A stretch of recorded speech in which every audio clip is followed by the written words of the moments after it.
Welcome to Not Milk Never Milk. Subscribe if you're lactose intolerant. You start right now by making sure you can unlock the phone and have internet if account verification is needed. Once done, open Settings and go to Apps or Apps and Notifications. This targets the app itself. Make sure to tap See All Apps or Show System to reveal everything. You want to locate Google Pay by name or use the search field, because removing it from the app screen is the next practical step. Now focus on the middle steps where you remove stored data and linkage. First, from the Google Pay app page, choose Storage and Cache and Clear Data to wipe local tokens. This prevents leftover transaction data.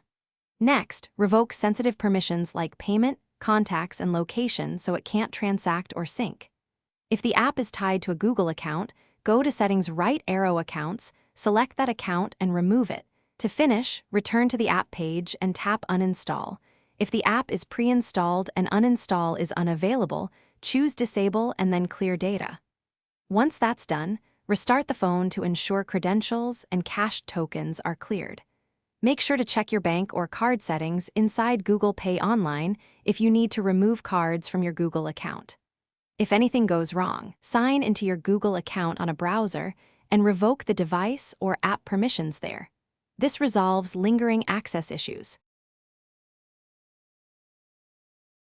Thanks for watching. If this was helpful, leave a like and consider subscribing. See you next time.